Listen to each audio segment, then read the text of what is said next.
नमस्कार दोस्तों, मैं हूं अस्पित चौहान और आप देख रहे हैं आपका अपना यूट्यूब चैनल। आज की इस वीडियो में महात्मा गांधी इंग्लिश मीडियम भर्ती जो पहले कोर्ट में थी, अब कोर्ट से बाहर आ गई, उसके बाद भी वो पूरी नहीं हो रही है, उसके बारे में चर्चा करेंगे। बहुत से साथियों के बहुत सारे मैसेज थे, सर आप इससे संबंधित अपडेट क्यों नहीं दे रहे हो, तो उसका भी कारण आपको बताया जाएगा। इसके साथ ही डीपीसी का इंतज़ार कर रहे बहुत से साथी के लिए आज खुशी की एक बात है, उस पर भी अपनी चर्चा करेंगे। पोस्ट के माध्यम से मैं लगातार अपडेट दे रहा था, दिवाली की हॉलीडे और उससे पहले और अब तक आपको कोई वीडियो नहीं मिला होगा, लेकिन जो भी सब्सक्राइबर साथी है जिन्होंने भी अपने चैनल से पुराने टाइम से जुड़े हुए हैं, उनको पोस्ट के माध्यम से खबरें मिल रही हैं। वो यूट्यूब पे के माध्यम से भी मिल रही हैं, कई जो साथी अपने टेलीग्राम ग्रुप से जुड़े हुए हैं वहीं से भी उनको पोस्ट के माध्यम से खबरें मिल जाती है, क्योंकि वीडियो बनाना कई बार संभव नहीं होता है, पारिवारिक जिम्मेवारी और सामाजिक दायित्व तो बढ़ जाते हैं, तो इस वजह से पोस्ट के माध्यम से मैं जानकारी दे देता हूं। लेकिन महात्मा गांधी इंग्लिश मीडियम जो भर्ती है वो अभी तक पूरी नहीं हुई है, बहुत से साथियों का प्रश्न है, और रिजल्ट कब तक आएगा या नहीं आएगा, और ये भर्ती कैसे पूरी होने वाली है। दोस्तों, अब तक कई रूमर चल रहे थे, मंगलवार तक रिजल्ट आ जाएगा, भर्ती जल्द पूरी होने वाली है, तो ये सब अफवाहें हैं। आपको मैं बता दूं भी, गवर्नमेंट अब तक डिले इस वजह से कर रही थी भी उनको ये था भी कोर्ट का फैसला हमारे पक्ष में भी आ सकता है, लेकिन जब कोर्ट का फैसला उनके विपक्ष में आया तो गवर्नमेंट ये सोचने पर विवश हुई क्या हमें जोधपुर कोर्ट में जो पिटीशन लगी हुई है वहाँ पर भी प्रयास करना चाहिए क्या।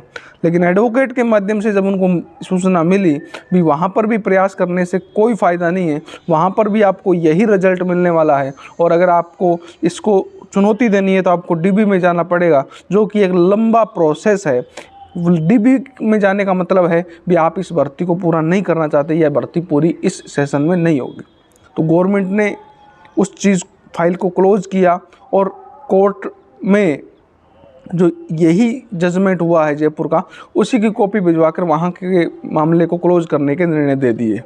अब कोर्ट से तो ये भर्ती फ्री हो चुकी है, लेकिन अभी भी यह निर्णय होना बाकी है कि इस भर्ती को किस आधार पर पूरा किया जाएगा।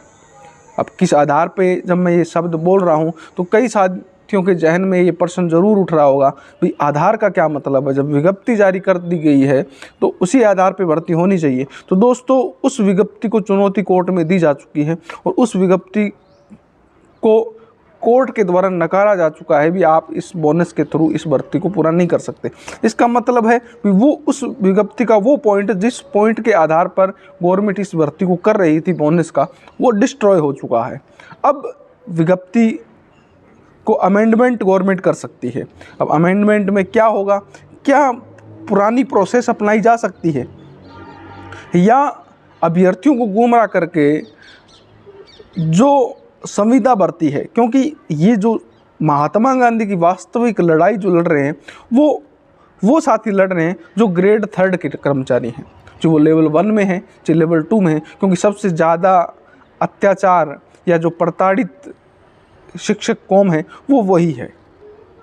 क्यों न तो उनकी डीपीसी की जा रही पिछले 6-7 साल से, ना उनके ट्रांसफ़र की कोई बात करता है, न 6D हो रही है, ना स्टाफिंग पैटर्न लग रहा है, न अधिशेष वाले ऑर्डर को बार बार बदल दिया जाता है, यानी कुछ भी नहीं किया जा रहा है। इसी चीज़ को मद्देनज़र रखते हुए उन्होंने महात्मा गांधी का रुख अपनाया था, वहाँ पर भी इन्होंने धांधली कर दी।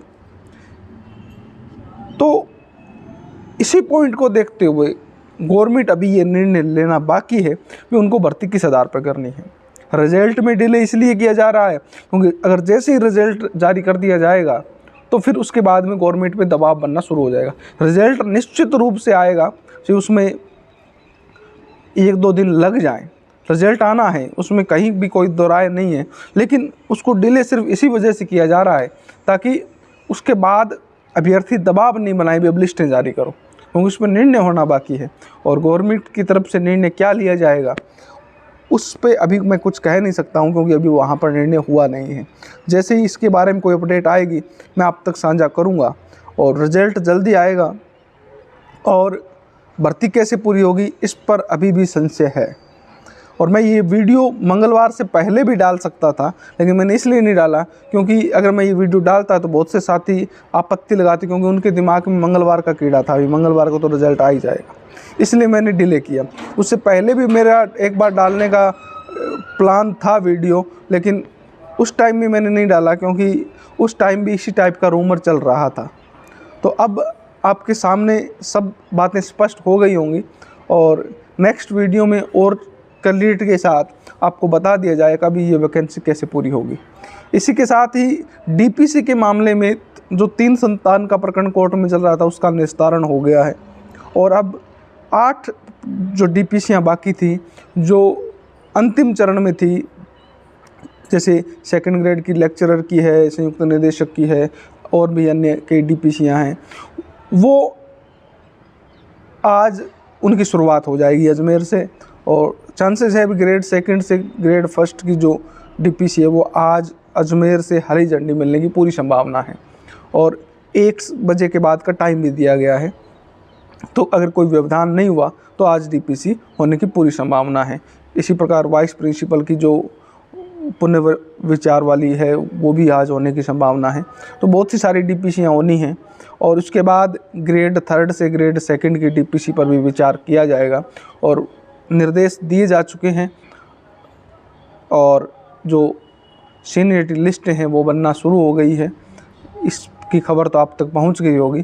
तो जो 26D रूल है उसके तहत ग्रेड 3 से ग्रेड 2 की भी डीपीसी हो सकती है, भले ही वो मामला सुप्रीम कोर्ट में है, क्योंकि 26D के बारे में उन्होंने पहले भी चर्चा कर रखी है, तो उसके बारे में अब चर्चा नहीं करूंगा। अगर आपने वो वीडियो नहीं देखा है तो आप चैनल पे जाके वो वीडियो देख सकते हैं भी 26D के तहत कैसे डीपीसी हो सकती है। ओके दोस्तों, आशा करता हूँ आज की इस वीडियो से आपको बहुत सारी जानकारी मिली होगी। ऐसे ही अन्य ज्ञानवर्धक और ऑफिशियल न्यूज़ के लिए हमारे साथ बने रहें। फिर मिलता हूँ एक नए वीडियो के साथ, तब तक जय हिंद, जय भारत।